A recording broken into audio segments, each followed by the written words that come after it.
نحمده ونستعينه ونستغفره ونؤمن به ونتوكل عليه ونعوذ بالله من شرور أنفسنا ومن سيئات أعمالنا من يهده الله فلا مضل له ومن يضلله فلا هادي له ونشهد أن لا إله إلا الله وحده لا شريك له ونشهد أن سيدنا ونبينا ومولانا محمدا عبده ورسوله أرسله بالحق بشيرا ونذيرا وداعيا إلى الله بإذنه وسراجا منيرا صلى الله تعالى عليه وعلى آله وأصحابه وسلم تسليما كثيرا كثيرا أما بعد فأعوذ بالله من الشيطان الرجيم بسم الله الرحمن الرحيم إن الله يأمر بالعدل والإحسان وإيتاء ذي القربى وينهى عن الفحشاء والمنكر والبغي يعظكم لعلكم تذكرون وأوفوا بعهد الله إذا عاهدتم ولا تنقضوا الأيمان بعد توكيدها وقد جعلتم الله عليكم كفيلا إن الله يعلم ما تفعلون صدق الله مولانا العظيم সূরা নাহলের 90 নম্বর আয়াত থেকে তেলাওয়াত করা হয়েছে। কোরআনে কারীমের আয়াত সমূহের মধ্যে আজকের পঠিত আয়াতটি অপরিসীম গুরুত্ব রাখে। এমনি তো প্রত্যেকটি আয়াতই গুরুত্বপূর্ণ, এই আয়াতটি একটু ব্যতিক্রম ধরবে। তবেই তো জুমা এবং ঈদের খুতবা এই আয়াতটি প্রতি সপ্তাহে পড়া হয়। দ্বিতীয় খুতবায় ইন্নাল্লাহা ইয়া'মুরু বিল আদলি ওয়াল ইহসান ওয়া ইতা'i যিল কুরবা ওয়া ইয়ানহা আনিল ফাহশাই ওয়াল মুনকারি ওয়াল বাগই ইয়া'যুকুম লা'আল্লাকুম তাযাক্কারুন। দ্বিতীয় খুতবার শেষের দিকে আয়াতটি পড়া হয়। আয়াতটি এমন প্রভাব বিস্তারকারী। একজন সাহাবী আকসামে সাইফি ইসলাম গ্রহণের পূর্বে যখন সংবাদ পাইলেন আরবে এক ব্যক্তি নবুয়তের দাবি করে, উদ্বুদ্ধ হলেন তিনি নিজে আসবেন ওই নবীর কাছে সত্যকে অসত্য যাচ পড়তাল করার জন্য। এলাকার লোকেরা বলল, আপনি আমাদের এলাকার সর্দার, আমাদের জননেতা, আপনি যাওয়া ঠিক হবে না, আমরা আগে গিয়ে আপনাকে সংবাদ পৌঁছাই, এতে আপনি বিবেচনা করতে পারবেন। তখন তার পক্ষ থেকে 2 জন লোক আসে রাসূল আকরাম সাল্লাল্লাহু আলাইহি ওয়াসাল্লামের কাছে। এই 2 জন লোক এসে 2টি প্রশ্ন করল, মান আনতা ওয়া মা আনতা। আরবি ভাষা এমন এক আশ্চর্যতম ভাষা, 1-2 কথায় আমাদের বাংলা ভাষার 1000 কথা বুঝাই দিতে সক্ষম। রব একটি শব্দ, আল্লাহ একটি শব্দ, এর ব্যাখ্যা শত শত পৃষ্ঠায় করতে পারবে। আল্লামা মুসা খান রাহিমাহুল্লাহ শুধু আল্লাহ শব্দের ব্যাখ্যা লিখেছেন 500 পৃষ্ঠায়। আরবিতে। আমি এই কিতাবটি পড়েছি। আরবি এমনই এক ভাষা। প্রশ্ন কি, মান আনতা ও মা আনতা, আপনি কে, আপনি কি, বংশ পরিচয় কি, আপনার দায়িত্ব কি। হুজুর জবাব দিলেন প্রথম প্রশ্নের, আনা মোহাম্মদ ইবনে আব্দুল্লাহ, আমি আব্দুল্লাহর ছেলে মোহাম্মদ। সাদা সিধা একটা জবাব। দ্বিতীয় প্রশ্ন, ওয়ামা আনতা, আপনি কি। জবাব দিলেন, আনা আব্দুল্লাহ ও রাসূলিহি, আমি আল্লাহর একজন বান্দা এবং তাঁর রাসূল। বাস এই জবাব শেষ। এরপর হুজুর এই আয়াতটি তেলাওয়াত করলেন, ইন্নাল্লাহা ইয়া'মুরু বিল আদলি ওয়াল ইহসান ওয়া ইতা'i যিল কুরবা ওয়া ইয়ানহা 'আনিল ফাহশা'i ওয়াল মুনকার ইয়া'যুকুম ওয়াল বাগি ইয়া'যুকুম লা'আল্লাকুম তাযাক্কারুন। এই দুজনের কাছে বড় ভালো লাগলো। হুজুর আবার একটু বলুন তো। কোনো কথা ভালো লাগলে আমরা পড়ি, আবার বলুন, আবার পড়লেন, আবার পড়ুন, আবার পড়লেন। এতে করে আয়াতটি দুজনের মুখস্থ হয়ে যায়। এই দুজন ফিরে গিয়ে আকসামে সাইফিকে বলল যে ওনাকে প্রশ্ন করেছি দুইটি, মান আনতা মা আনতা, আপনি কে, আপনি কি। জবাব দিলেন দুই কথা, আনা মোহাম্মদ ইবনে আব্দুল্লাহ, আনা মোহাম্মদ ইবনে আব্দুল্লাহ। আর দ্বিতীয় প্রশ্নের জবাব দিলেন কি, আনা আব্দুল্লাহ ওয়া রাসূলুহু, আমি আল্লাহর বান্দা এবং তার রাসূল। এরপর তিনি এই কথাটি বারবার পড়লেন, আমাদের মুখস্থ হয়ে গেছে। এই কথাটা শুনে আকসামে সাইফি বললেন, হ্যাঁ, উনি তো সততার আদেশ দেয়, সত্যতার আদেশ দেয়, অবৈধ অশ্লীলতা থেকে নিষেধ করে। এই কথা দ্বারা বোঝা যায় তিনি সত্য নবী। যদি তোমরা সফলতা কামিয়াবি চাও, তাড়াতাড়ি তাঁর দ্বীন এবং ধর্ম গ্রহণ করে নাও। সরদার নিজে গ্রহণ করলেন, তার আদেশে এলাকাবাসী গ্রহণ করে নিল। এই আয়াতের আসর এবং প্রভাব কি করি। হযরত উসমান ইবনে মাযউন রাদিয়াল্লাহু আনহু তিনি বলেন যে মানুষের বলা কওয়ায় আমি লজ্জা শরমে ইসলাম গ্রহণ করি, অন্তর থেকে করিনি। মানুষ বলতেছে দেখি সবাই গ্রহণ করে, এই হিসাবে আমিও করেছি, অন্তর থেকে করি। একদিন আমি রাসূল আকরাম সাল্লাল্লাহু আলাইহি ওয়াসাল্লামের খেদমতে উপস্থিত ছিলাম। দেখি যে ওনার অবস্থা একটু অন্যরকম। ওহী অবতীর্ণ হওয়ার সময় অবস্থার মধ্যে একটু ব্যবধান ঘটে।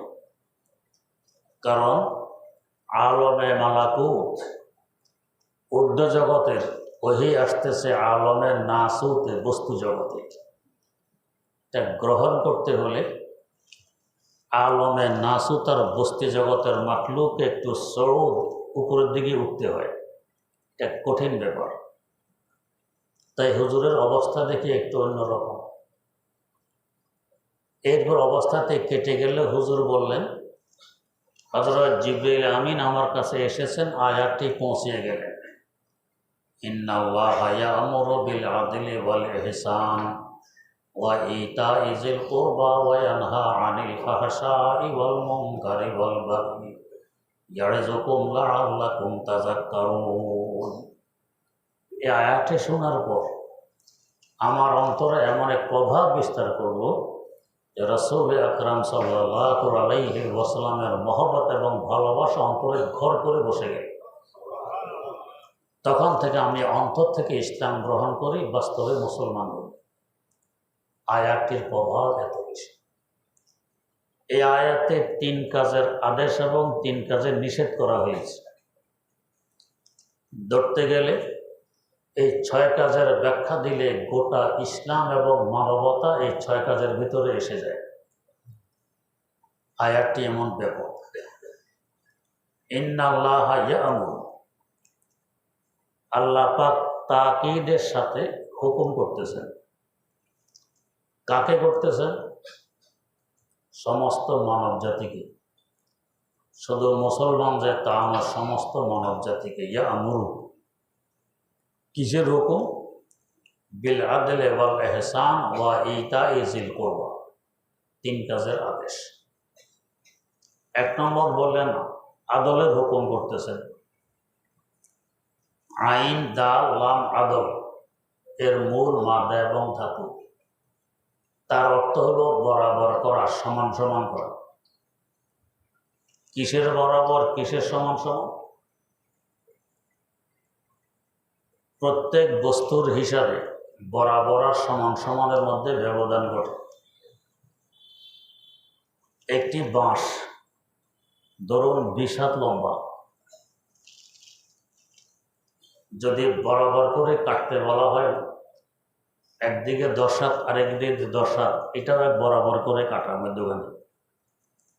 আর এই বাঁশটিকে যদি 10 হাত 10 হাত 2 দিকে মাপ দিয়ে মধ্যখানে রশি দিয়ে উপরের দিকে উঠান, কোন দিকে উঠবে? বাঁশের আগার দিকে উঠবে, গোড়ার দিকে উঠবে না। রশিকে গোড়ার দিকে সরাইতে সরাইতে এক জায়গায় গেলে একসাথে বাঁশটা উপরের দিকে উঠবে। এটাও এক বরাবর মধ্যখানে, যাকে বলা হয় কৈফিয়ত এবং কামিয়তের ব্যবধান। গণনা, সংখ্যা কিংবা মাপের দিকের এক বরাবর, ওজনের দিকের এক বরাবর, দুইটাই কিন্তু বরাবর। তো আল্লাহ রাব্বুল আলামিন সর্বক্ষেত্রের বরাবরের আদেশ দিতেছেন। কি বরাবর? আমাদের যার যার বস্তুর সাথে, যে যে বস্তুর সাথে সম্পর্ক হয়, ওই ওই বস্তুর হিসাবে বরাবর আর আদলের মধ্যে বেশ কম হয়। বাংলায় আমরা বলি ইনসাফ, ন্যায়পরায়ণতা। বাংলায় আমাদের এক সম্পর্ক আল্লাহ রাব্বুল আলামিনের সাথে, এই হিসাবে আদলের এক অর্থ। আরেক সম্পর্ক আমাদের নিজের সাথে, এই হিসাবে আদলের কিছু হুকুম হাকাম ভিন্ন। আরেক সম্পর্ক আত্মীয় স্বজনের সাথে, এই হিসাবে আদল আর ইনসাফের হুকুম হাকাম ভিন্ন। আরেক সম্পর্ক আমি যে প্রতিষ্ঠানে আছি, মসজিদ হোক, মাদ্রাসা হোক, খানকা হোক, স্কুল হোক, কলেজ হোক, অফিস হোক, আদালত হোক, দোকানপাট হোক, ইত্যাদি ইত্যাদি, এই হিসাবে আদলের কিছু অর্থ আর হুকুম হাকাম আছে। জনসাধারণের সাথেও আমার সম্পর্ক আছে, এই হিসাবে আদলের কিছু হুকুম হাকাম আছে। রক্তের সম্পর্কীয় আত্মীয় স্বজনের সাথে আমার সম্পর্ক আছে, এই হিসাবে কিছু হুকুম হাকাম আছে। আমাদের দেশে ফেরাকে বাতেলা, ভ্রষ্ট কিছু ফেরকা আছে, এদের সাথেও আমাদের সম্পর্ক হয়, ওয়াস্তা পড়ে, এই হিসাবে কিছু হুকুম হাকাম আছে। আদিয়ানে বাতেলা, বাতেল ধর্ম অবলম্বীও কিছু লোকজন আমাদের আশেপাশে বসবাস করে, এদের সাথেও আমাদের সম্পর্ক হয়, এই হিসাবে আদলের কিছু হুকুম হাকাম ভিন্ন। প্রশাসনের সাথেও আমাদের সম্পর্ক আছে, এই হিসাবে কিছু হুকুম হাকাম ভিন্ন। গৃহপালিত কিছু পশু পাখি আছে, এদের সাথেও সম্পর্ক আছে, এই হিসাবে আদলের হুকুম হাকাম কিছু ভিন্ন। গৃহপালিত ছাড়া এমনি আল্লাহ পাকের বহু মাখলুক আছে, এই সব হুকুম হাকাম ভিন্ন। এই সব কিছুকে সামনে রাখলে, এক এক দিক লক্ষ্য করলে আদলের এক এক রকম ব্যাখ্যা বিশ্লেষণ হয়। বিভিন্ন তাফসীর গ্রন্থে উল্লেখ আছে, আল্লাহ রাব্বুল আলামিনের সাথে আমার সম্পর্ক, এই হিসাবে আদল কাকে বলে? এই হিসাবে আদল আর ইনসাফ হল মনিবের হক আদায় করা, যে আমাকে খাওয়ায়, যে পড়ায়, যে থাকার ব্যবস্থা করে, যাবতীয় ব্যবস্থাপনা যার দায়িত্বে, তার কথা যদি না শুনি তো এটা ইনসাফ হইল? তো ইনসাফ তো হইল না। তো মনিবের আনুগত্যতা স্বীকার করা, এটাও আমার জন্য আদল। মনিবের আনুগত্যতা স্বীকার করলাম না, মনিবের আদেশ নিষেধ মানলাম না, ইনসাফ পরিপন্থী হয়ে গেছে, এটা আদল হয়নি। আমি হয়ে গেছে এখন বে ইনসাফগার, নাফরমান। তো আল্লাহ রাব্বুল আলামিনের সাথে সম্পর্কের কারণে তার যাবতীয় হুকুম হাকাম মেনে নেয়া আমার কর্তব্য। এটা হলো আদব, এটা হলো ইনসাফ। আবার আমার সাথে আমার সম্পর্ক আছে, এই হিসাবে আদলের কিছু ব্যাখ্যা বিশ্লেষণ আছে। এক তো হলো আমার শারীরিক কিছু চাহিদা আছে, ঘুমের প্রয়োজন আছে, ঘুমাই না, টেলিভিশন নিয়ে ব্যস্ত, মোবাইল নিয়ে ব্যস্ত, কম্পিউটার নিয়ে ব্যস্ত, গপশপ নিয়ে ব্যস্ত, মদের আড্ডায় ব্যস্ত, জুয়ার আড্ডায় ব্যস্ত, নেশার মধ্যে ব্যস্ত, ঘুমাই না। এটা আদল আর ইনসাফ হয়নি, আমার সাথে জুলুম হয়ে গেছে। আদলের বিপরীত বস্তু হলো জুলুম, আমার উপর হয়ে গেছে জুলুম। এমন কোনো কাজ যে কাজ করলে আমার দৈহিক ক্ষতি হয়, বিড়ি খাই এতে আমার দৈহিক ক্ষতি, সিগারেট খাই দৈহিক ক্ষতি ইত্যাদি, এটা আমার দেহের সাথে ইনসাফ হয়নি, নাফরমানি হয়ে গেছে। আরেক সম্পর্ক আমার ইজ্জত আবরু, দেহের সাথে সম্পর্ক নেই, আমার ইজ্জত আবরুর সম্পর্ক দেহের সাথে নয়। এমন কাজ আমার জন্য বৈধ নয় যে কাজ করলে আমার ইজ্জত আবরু সম্মান হানি হয়, এমন কাজ করা বৈধ নয়। মিথ্যা কথা বললাম, সবাই বোঝে কথাটা মিথ্যা, আমার ইজ্জত থাকবে? মিথ্যা কথা কর। আগের যুগের কাফের মোশরিকটা পর্যন্ত এদিকে খুব লক্ষ্য রাখতো যাতে আমার ইজ্জত নষ্ট না হয়। হযরত রাসূল আকরাম সাল্লাল্লাহু আলাইহি ওয়াসাল্লাম হুদায়বিয়ার সন্ধির পর দুনিয়া রাজা বাদশাদের কাছে দাওয়াতনামা পাঠাইলেন, ইসলামের দাওয়াত। এর মধ্যে বাদশাহ হেরাক্লিয়াস তার কাছেও একটি চিঠি লিখলেন। হেরাক্লিয়াস কুস্তুনতুনিয়া থেকে বাইতুল মুকাদ্দাসে আসে তার একটি মান্যত পুরা করার জন্য। মান্যত ছিল তৎকালীন বিশ্বে দুইটি সুপার পাওয়ার ছিল, রোম সম্রাট এবং পারস্য সম্রাট। রোমেরা খ্রিস্টান, আল্লাহ খোদার বিশ্বাসী, আখিরাতের বিশ্বাসী। পার্সিয়ানরা মুশরিক, অগ্নি পূজক। এই দুই ক্ষমতাবানে সবসময় যুদ্ধ, লড়াই ইত্যাদিতে ব্যস্ত থাকত। কখনো এরা জিতত, কখনো ওরা জিতত। একবার পার্সিয়ানরা জিততে জিততে রোম সম্রাটের নাকের আগায় দম করে। শেষমেশ হেরাক্লিয়াস যান বাঁচানোর জন্য রোম ছেড়ে কুস্তুনতুনিয়ায় গিয়ে আশ্রয় নেয়। ওখানে গিয়ে পার্সিয়ানরা ঘেরাও করে। রোম সম্রাট দেখলো আর কোনো উপায় নেই। যখন আমরা নিরুপায় হই তখন আল্লাহ পাকের শরণাপন্ন। এরা আগ পর্যন্ত আমার মাথার গাম পায়ে ফেলে অর্থ উপার্জন করছি, জাকাত আবার কিসের? নির্ভয় হইলে আল্লাহ যদি এই কাজটা হয়ে যায় তো তোমার রাস্তায় এত টাকা দান করবো। এর আগে দানের কথা নেই, আমার টাকা দান করবো আবার কেন? যে একদিন বলেছিল আমাদের একজন ওস্তাদ ছিলেন লালবাগে, ফিরোজি সাহেব, রেডিওতে তাফসির করতেন বড় মার্জিত ভাষায়। হুজুরের বাড়ি পিরোজপুর। লঞ্চে উঠছেন সদরঘাট থেকে, বর্ষাকাল। যুবক কতগুলো জুয়া খেলে লঞ্চের ভিতরে। হাদিস শরীফে আছে, মান রাআ মিনকুম মুনকারান ফালিয়ুগাইয়িরহু বিয়াদিহি, যে অবৈধ কাজ করতে তোমরা কেউ দেখো তো শক্তি থাকলে শক্তি প্রয়োগে হইলেও বিরত রাখো, বাধা দাও। যদি শক্তি না থাকে ফাবিলিসানি, বুঝে শোনা হলেও বিরত রাখার চেষ্টা করো। ফাইল্লাম ইয়াস্তাতির, এটাও যদি সম্ভব না হয় ফাবিকলবি, অন্তর দিয়ে দোয়া করো, অন্তর দিয়ে তাওয়াজ্জুহ দাও, অন্তর দিয়ে ঘৃণা করো। উনি দেখতেছে এরা অবৈধ কাজে লিপ্ত। এগিয়ে গিয়ে বলেন, বাবারা, নদীপথে সফর, বর্ষাকাল, যে কোনো সময় তুফান তাফান আসতে পারে, আল্লাহ বিলা করার দরকার, তোমরা এই অবৈধ কাজে লিপ্ত। জানদান হুজুর, আপনি যান আপনার কাছে, দেয়া দেব। যাক, হুজুরের দায়িত্ব পালন করছেন। হুজুর এসে নিজের সিটে বসে রইলেন।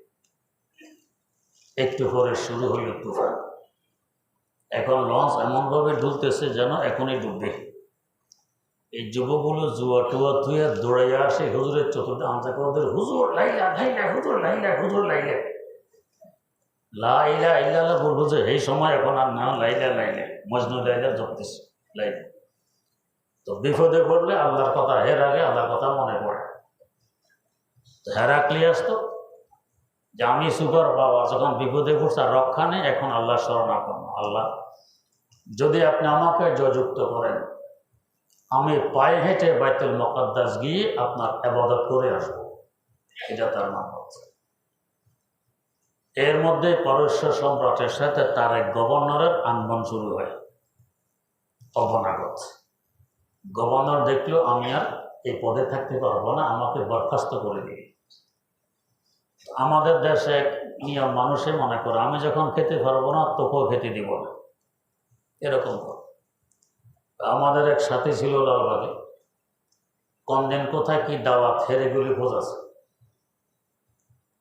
অনেকে মিষ্টি নিয়ে আসে, ফাতেহা নিয়ে এসে হে সব জানে। তো কয়েকজন মিলে কিছু দোয়া কালাম পড়া, ওই লোকের বিদায় দিয়া সাথীরা দোয়া কালাম পড়ছে, মিষ্টি তো সবাই খাবে, এর ইচ্ছা কাউকে দিবে না, একা খাবে। তো করতো কি, মিষ্টির মধ্যে থুক থুক থুক করে থুক দিয়া পুরো কে তার থুক খাবে, অনেকে একা খায়, নিজের থুক নিজে খাইতে তো অসুবিধা নেই, এখন একা। তো বাকিদের দোয়া কালাম ভরলো, সব বেকার গেল, মিষ্টি খেলো। একদিন সাথে দেখো তোকেও খেতে দিব না, আমরাও থুক দিব, থুক দিয়ে ফিসলে করি ফেছে, যত দিতে খরচ দেয় অসুবিধা নেই, এ সবাই থুক খাইতেছে, গেম ফিরতে কিছু নেই। এরকম মানুষ আছে দুনিয়াতে। তো আমিও খেতে পারবো না, তোকেও খেতে দিব না। এই গভর্নর দেখলে আমি ক্ষমতা থাকতে পারবো না, তোকেও থাকতে দিব। রোম সম্রাটের গুপ্ত রহস্য যত আছে সব হেরাক্লিয়াসের কাছে, আর পারস্য সম্রাটের যত গুপ্ত রহস্য আছে তার গভর্নর সব হেরাক্লিয়াসের কাছে ব্যক্ত করে দেয়। এতে করে রোম সম্রাট নতুন উদ্যমে আবার আক্রমণ করে, ইরানিরা পিছিয়ে হটতে বাধ্য হয়, রোম সম্রাট জয়যুক্ত হয়ে যায়। তখন তার মান্নাত পুরা করার জন্য সে বাইতুল মুকাদ্দাসে পায়ে হেঁটে আসে। আর এই সময় রাসূল আকরাম সাল্লাল্লাহু আলাইহি ওয়াসাল্লাম দুনিয়ার রাজা বাদশাদের কাছে দাওয়াতনামা পাঠায়। হেরাক্লিয়াস রোম সম্রাটের হাতেও দাওয়াতনামা পৌঁছে। এখন সে খোঁজ খবর নেবে এই লোকটা কি, জানছে তার বাড়ি আরব। তো দেখো তো আরবের কেউ আমাদের আশপাশে আছে কি। খোঁজ খবর নিয়ে দেখে আরবের এক কাফেলা, তেজারতি কাফেলা, ব্যবসা করতে এসেছে সিরিয়া। আবু সুফিয়ান সেই কাফেলার সর্দার, এদেরকে ডেকে নিল হেরাক্লিয়াসের কাছে। হেরাক্লিয়াস এদেরকে কিছু প্রশ্ন করল, এর মধ্যে অনেক ইচ্ছা কাহিনী আছে। যাই হোক, আবু সুফিয়ান তখন মুশরিক। ও বলে, যদি আমার এই শরমটা না থাকতো, লজ্জা না থাকতো, যে আমার সাথে তো আমার স্বদেশী কাফেলা আছে, এরা দেশে গিয়ে বলবে আমাদের সর্দার সাহেব মিথ্যা কথাও বলে, আমার ইজ্জত যাবে। ইজ্জতের ভয়ে আমি রোম সম্রাটের সামনে একটা মিথ্যা কথাও বলিনি।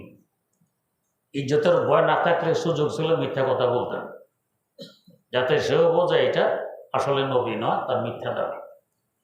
কিন্তু ইজ্জতের ভয়ে আমি একটা কথাও মিথ্যা বলিনি, সব সত্য সত্য বলে দিয়েছি। তার কথাগুলো থেকে রোম সম্রাট ফল বের করলো যে তিনি সত্য নবী। এরপর আবু সুফিয়ান মিথ্যা বলেনি, অথচ আবু সুফিয়ান তখন নবীকে জানে দুশ্মন ভাবে। তো মিথ্যাকে এই পরিমাণ ভয় পাইত বিজাতি পর্যন্ত। কিন্তু আমরা এখন বুঝি, দেশের কোটি কোটি মানুষ বুঝবে কথা এটা মিথ্যা, হেরফরও বলি। ইজ্জত কি এটাও বুঝি না, ইজ্জত যায় না থাকে এটাও বুঝি না। আপনারা শুনেছেন ইরান থেকে এক ব্যক্তি এসেছে হিন্দুস্তান দেখার জন্য। এক এক দেশের তাহাজিব তামাদ্দুন ভিন্ন, সামাজিক রীতিনীতি ভিন্ন। আমাদের দেশে কিছু হোটেল আছে, হোটেলের সামনে লোকজন থাকে, এরা ডাকে, আসুন খেয়ে যান, খেয়ে যান, সুস্বাদু খাবার আছে, খেয়ে যান। তো বেচারা আসছে হিন্দুস্তান দেখতে, পকেটে পয়সা করেই নেই, রাস্তায় হাঁটতেছে আর দেখে যায় দোকান থেকে ডাকতেছে খেয়ে যান, খেয়ে যান। সে মনে করছে দাওয়াত দেয়, বেচারা গিয়ে আচ্ছা তরফে খাইয়ে দেয়। মাশাআল্লাহ আপনাদের খাবার বড় সুস্বাদু, আল্লাহ বরকত দেখ। তো বিল দিয়ে যান। তো দাওয়াত খেলে কি আবার বিল লাগে? তো কিসের দাওয়াত? আপনারা দাওয়াত দিয়ে আমাকে আনলেন, কি আবার দাওয়াত? পয়সা দেন। পকেটে তো পয়সা নাই, দিবি করছি। হোটেল মালিক দেখে করলামটা কি? খাওয়াইলাম, এখন লস হতে গেল, পয়সা তো নাই, কি করবো? তো বেচারা তো খুব পয়সা পাইলাম না, লস করলাম। নাফির ডেকে মাথা কামাই দিছে একদম, তাকে বেইজ্জত করেছে। এরপরও খুব থামে না, তো আলকাতরাই না তার মাথায় মেখে দেবো। আলকাতরা মাখছে মাথায়, কালো রঙের আলকাতরা কাটে দেওয়া হয়, তো সাগরের মধ্যে জাহাজের দেওয়া আলকাতরা, এইটা মাখছে। এরপরও খুব থামে নেই, গাদার পিঠে সাওয়ার করো বেইজ্জতির জন্য। করাও তো করো, পিছনের দিকে ফিরে যায়, সামনে নয়। এরপরও খুব থামে না, বাচ্চা কাচ্চা কতগুলো লাগাই দিলে এর বিরুদ্ধে মিছিল দাও। যেমন মানুষ বলে মিথ্যা কথা বলে কে, অমুক ছাড়া আবার কে, এই ধরনের মিছিল। বেইজ্জত করে তারপর তাকে ছেড়ে দিছে। দেশে ফেরার পর ইরানিরা জিজ্ঞেস করে, ভাই হিন্দুস্তান গেছো দেখতে, কেমন দেখলে? জবাব দেন, মাশাআল্লাহ, মুলকে খুব আসতে। হিন্দুস্তান বড় ভালো একটা দেশ। তো কি ভালো পাইছো?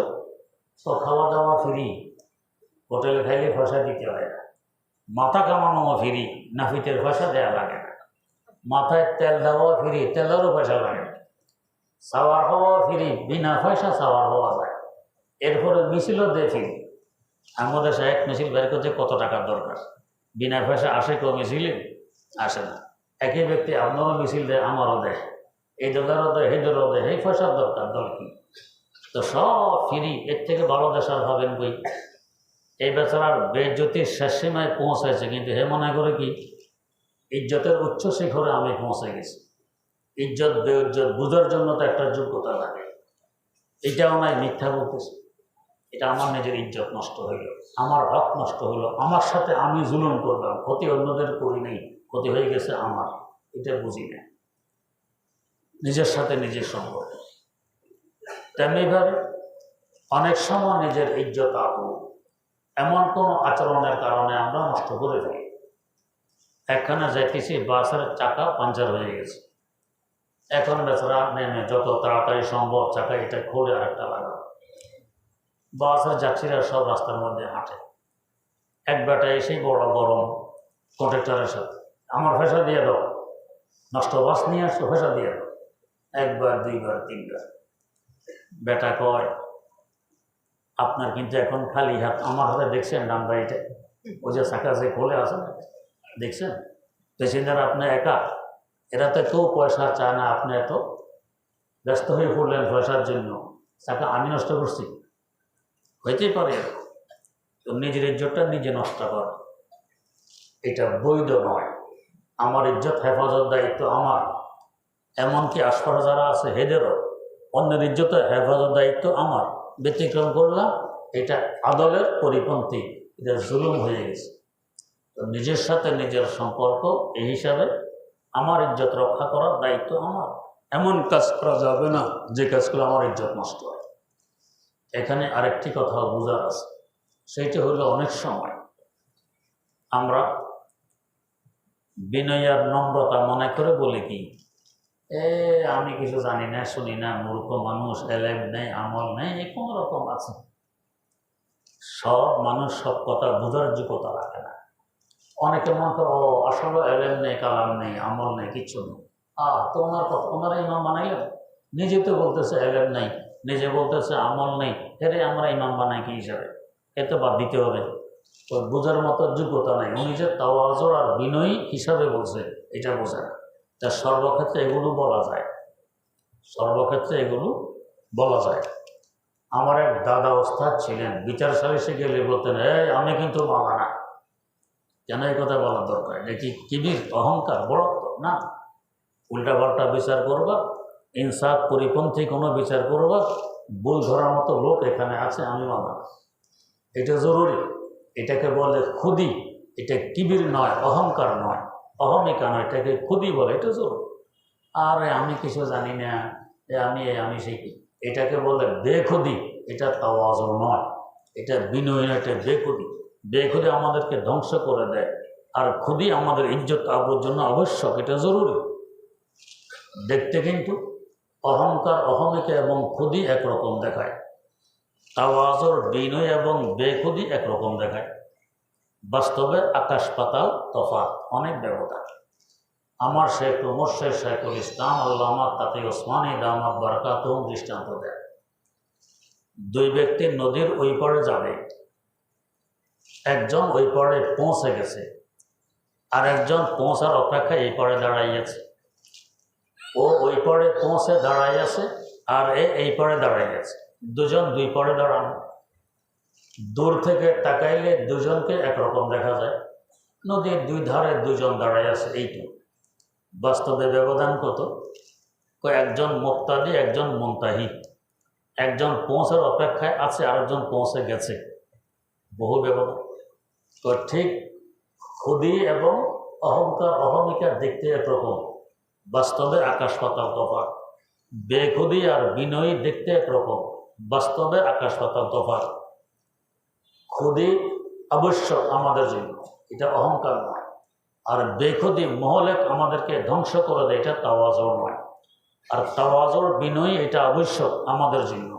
বড় হতে হলে তাওয়াজুর লাগবে, বিনয়ী লাগবে, নম্রতা লাগবে, ভদ্রতা লাগবে।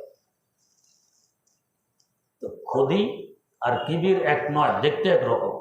বেখুদি এবং বিনয়ী দেখতে একরকম, বাস্তবে এক নয়। তো বুঝবো কিভাবে কোনটা খুদি কোনটা বেখুদি? এটা বুঝতে হলে এমন রুচি সম্পন্ন বিজ্ঞ আলেম আর বুজুর্গের সংসদে কিছুদিন থাকা লাগে। তখন আপনার রুচি আপনাকে বলবে এটা তাওয়াজুর আর ওইটা বেহুদি, আর এটা কিবির, অহংকার, ওইটা খুদি। এমনি একে একে দুই এভাবে বুঝাই দেয়া এটা সম্ভব নয়। যেমন আমার এক ওস্তাদ এক বেটা দাওয়াত করছে, তো হুজুর গেছেন, বিদায়ের সময় হুজুরের হাতে টাকা দেয়। ও কি দাও? হাদিয়া দিই। হুজুর দেখে যে 5 টাকা, এর মুখে মারছে। আমার 5 টাকার মূল্য মনে করছো? বোঝা যায় যে বড় অহংকার, অহমিকা হুজুরের মধ্যে। তার মুখে মারছে, টাকা আনেননি। আর এখানে গেছেন দাওয়াতে, বিদায়ের সময় হে বেটাও টাকা দেয়। কি দাও? ও রিক্সা ভাড়া দিই, রিক্সা ভাড়া।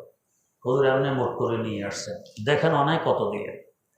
বাড়ির দুয়ারের সাথে নেমে পুরা মুঠ রিক্সাওয়ালার হাতে দিয়ে দিলেন। রিক্সাওয়ালা গোনে দেখে 150 টাকা।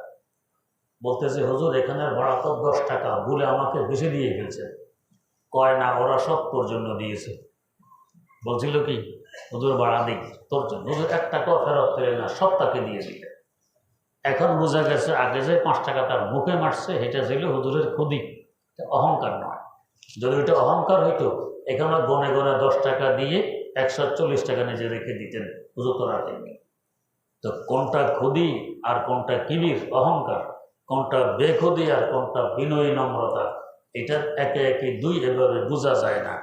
একজন রুচিশীল আল্লাহওয়ালা বিজ্ঞ আলেমের সংসদে থাকলে তখন আপনার রুচি বলবে এটা খুদি, ওইটা বেখুদি, এটা কিবির আর ওইটা তাওয়াজুর, বিনয়, নম্রতা, এমনি বুঝে আসে।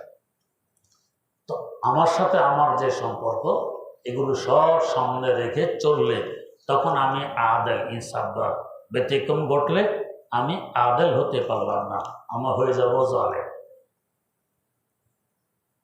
তেমনিভাবে আমার সাথে সম্পর্ক আছে আমার রক্তের সম্পর্কীয় আত্মীয় স্বজনের সাথে। এদের ইনসাফ কি? ও আমার খোঁজখবর নিবে আর না নিবে ওইটা আমার দেখার বিষয় না, ওইটা তার ব্যাপার। তার দায়িত্ব যদি সে আদায় না করে, সে আল্লাহর কাছে জবাবদিহিতা করবে। আমি নেই কি না, আমারটা আমার দেখার বিষয়। আমি খোঁজখবর রাখবো, প্রয়োজন বোধে সাহায্য সহযোগিতা করব, এটা হলো আদল, ইনসাফ। ব্যতিক্রম ঘটল যে হে আমার দাওয়াত দেয়নি, তার মেয়ের বিয়েতে আমিও জীবনে আর দাওয়াত দিব না, এটা ইনসাফ হয়নি, জুলুম হয়ে গেছে। আমি আমারটা দেখবো, আমি হক আদায় করতে পারতেছি কিনা, আর দুটোটা দেখার বিষয়।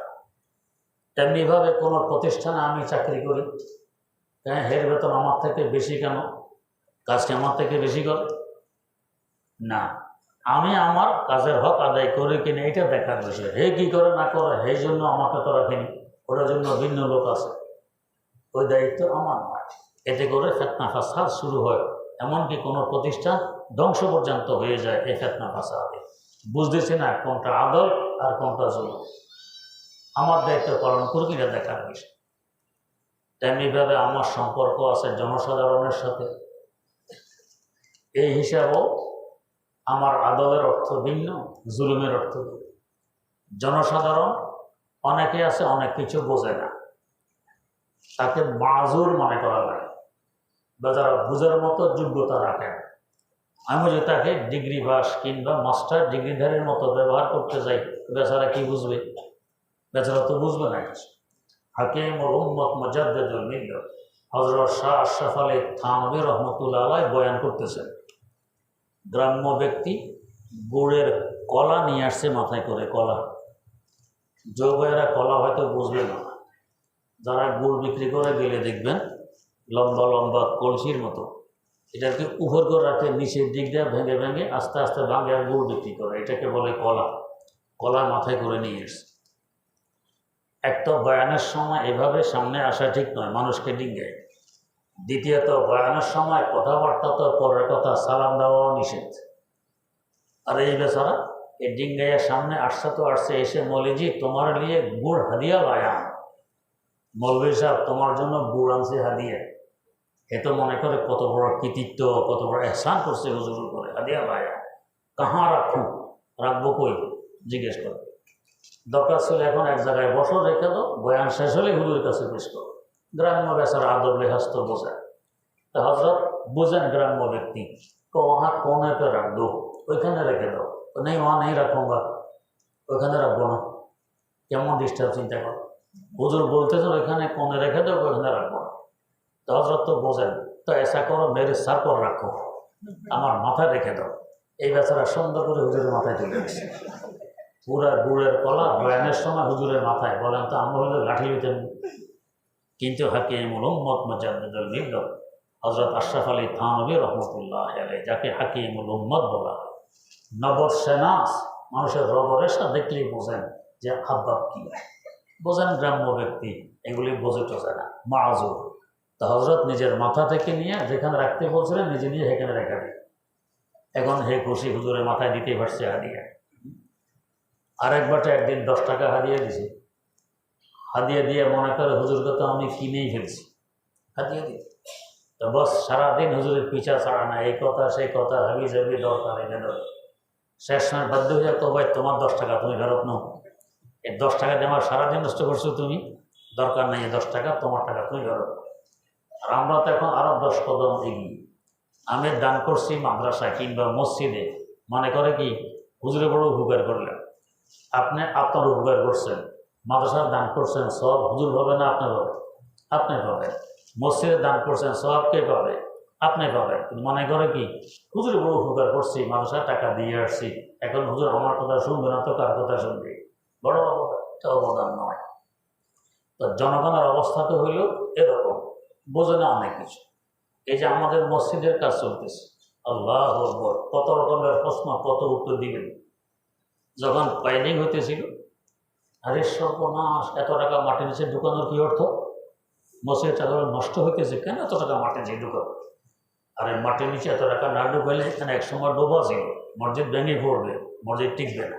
আচ্ছা, এরপর ফাইলিং হয়ে গেল, যখন মাটি খোদা হলো, ফাইলের মাথা উঠছে 222টা ফাইল। হায় হায় হায়, এত ফিলার মসজিদের ভিতরে নামাজ পড়বো কই? ফাইলের মাথা যখন উঠছে, এত ফিলার মসজিদ নামাজ পড়বো কই? কি করলো হুজুরে এটা? হ্যাঁ, হুজুরের দোষের শেষ নেই। আচ্ছা গেল, এরপর ফাইলের মাথা ভাঙতে হয়, কারণ এই যে ডালাই হয় পাইলে, ডালাই তো প্রথম শুরু একদম তলা থেকে, পাইপ দিয়ে ডালাই ঢুকানো হয় তলায়, আস্তে আস্তে উপরের দিকে ওঠে। উঠতে উঠতে ঘোলা পানিটা মাথায় থাকে, তাই মাথাটা থাকে দুর্বল, এটা ভাঙতেই হবে। মাথা যখন ভাঙা শুরু, ইন্না লিল্লাহ, মসজিদে তো মা বাবা নাই, পয়সা তো মসজিদে যায়, হুজুরের কি? এটা আগে তো ছোট করে বানাইলে হইতো, এত লম্বা করে এটা বানালেও কেন মাথা ভাঙতেছে? দোকানে আলোচনা সমালোচনা, একবার বলতেছে বলি ইঞ্জিনিয়ারিং ব্যবসা, আমরা আলোচনা করলে কি লাভ? কি ইঞ্জিনিয়ার, আমরা কিছু বুঝি না? আমরা বুঝি, কেন ভাঙবে এগুলি? মসজিদের মা বাপ নেই, এই প্রশ্ন। আচ্ছা, ফাইল ভাঙা হইল, এখন ফাইলকে বসাইতে হবে। দেখছে না চতুর্দিকে ওয়াল, তাই আহা, এত ছোট হাউস, পানি কতটুকু ধরবে এখানে? এই ওজুর পানি হবে এটা? কত জবাব দিবেন বলেন? এত ছোট হাউস, আর হাউস এতগুলি হয়, যতটা ফিলার অতটা ফাইল কেপ আছে। তো এত ছোটো ছোটো হাউজে পানি কি উজু হবে? কে এত জবাব দেবে? আমি যে বুঝি না এটাও বুঝি। কি অবস্থা? আল্লাহ হেফাজ করুন। তো জনগণকে বুঝতে হবে, তারা পাবলিক বোঝে না, হে মাজুর করুক সুয়াল, যদুর ভারী জবাব দেই, ঝগড়া করবো না। এটা মাজুর, এটা হলো তার সাথে আদল ইনসাফ। এখানে ঝগড়া করা ইনসাফ করবে না, তো মাজুর বোঝে না, এসে ঝগড়া করতে গেলে জুলুম হবে। তেমনিভাবে ফেরাতে বাতেলা, বাতেল সম্প্রদায় বসবাস করে আমাদের দেশে। অনেকে আছে বেদাতে লিপ্ত, দেখতেছি বেদাত করছে, এই তুমি বেদাতি, বেদাত করো, ক্ষোভ সৃষ্টি হবে। খুব শালীনতার সাথে নরমি ভাষায়, ভাই কাজটা তো সুন্নত নয়, সুন্নত পরিপন্থী কথা কিন্তু একটা। বেদাত আর সুন্নত পরিপন্থী কথা একটা। বেদাত বলে যে ক্ষোভ সৃষ্টি হবে, সুন্নত পরিপন্থী বললে হে ক্ষোভ সৃষ্টি হবে না। যেমন এক লোকে একটা বেয়াদবি করছে, বেয়াদব, এটা যে আঘাত তার অন্তরে লাগবে যে ভাই তোমার এই কাজটা তো আদব পরিপন্থী, এই কাজটা তো আদব পরিপন্থী, ওই ধাক্কা তার অন্তরে লাগবে না। কথা দুইটা একই, ভাষার পরিবর্তনের কারণে এই পরিবর্তন ঘটে। যেরকমভাবে এই নিকে তো আমার শালা, লজ্জা পাবেনি বেচারা, আমার বাচ্চার মামা, এখন লজ্জা পাবে না, কথা তো একটা। বাচ্চার মামা যেই শালা তো সেই, কিন্তু আমার শালা বললে লজ্জা পাবে, বাচ্চার মামা বলে লজ্জা পাবে না। এটা তার সাথে ইনসাফ, যাতে তার ইজ্জত সম্মান নষ্ট না।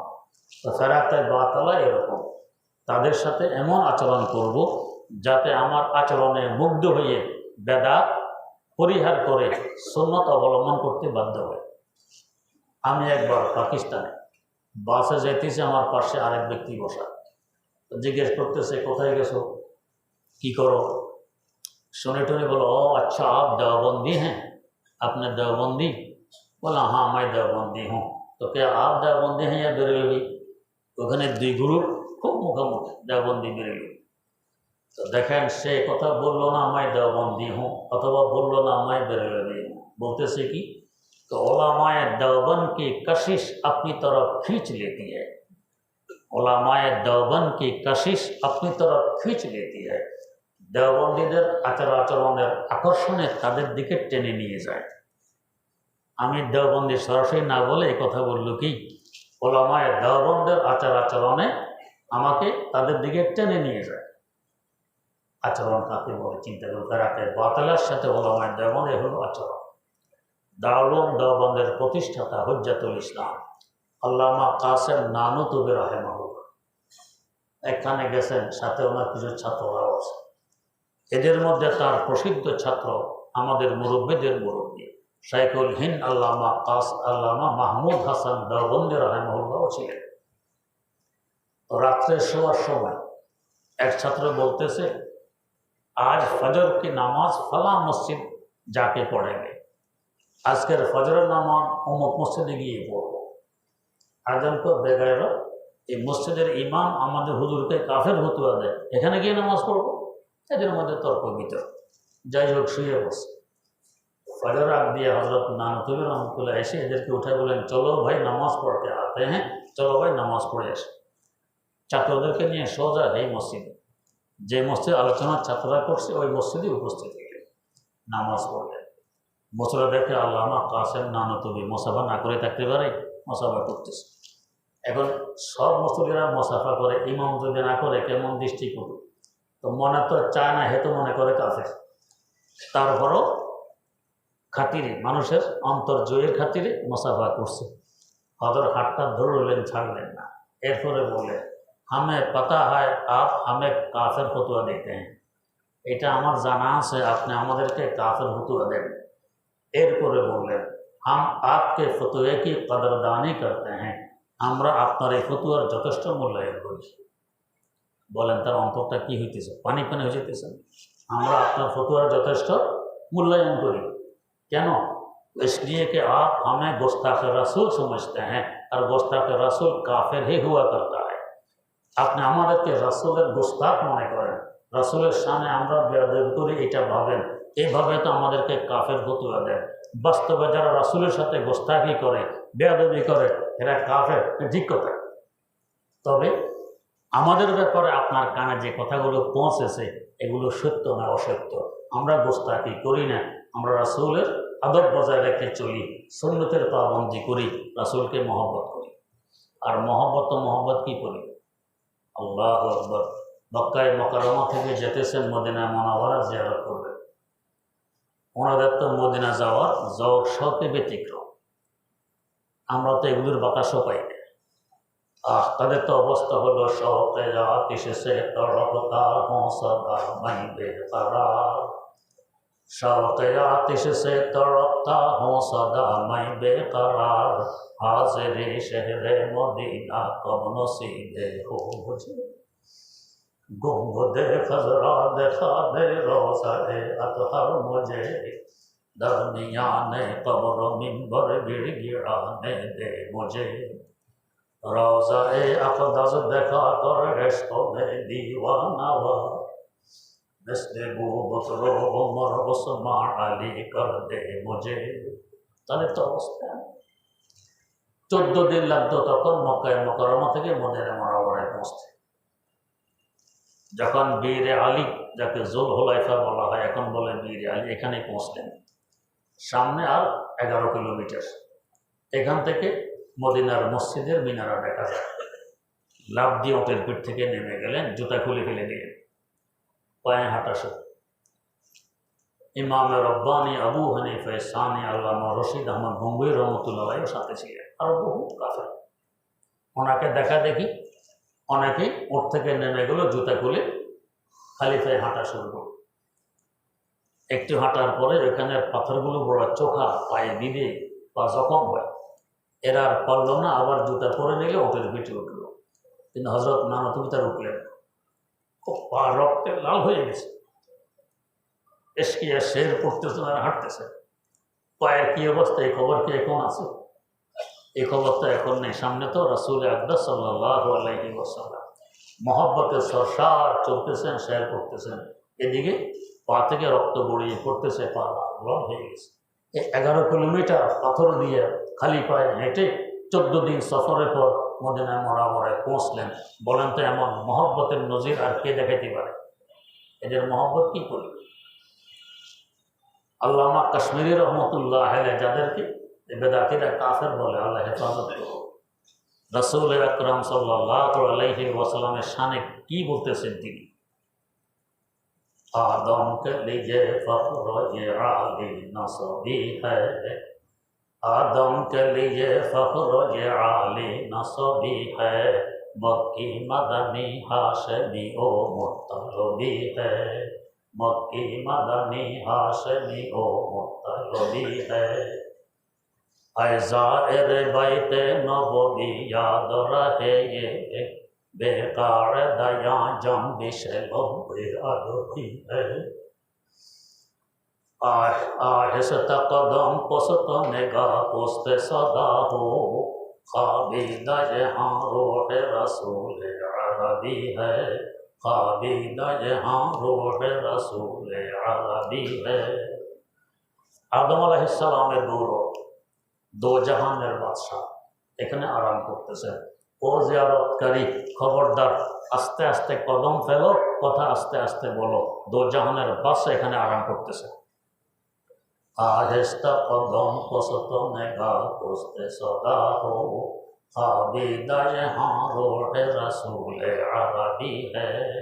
যাদের এই শাম রাসূলের মহব্বতের, আর এদেরকে যদি বলা হয় গোস্তাখে রাসূল, এর থেকে বড় জুলুম আর কি হতে পারে?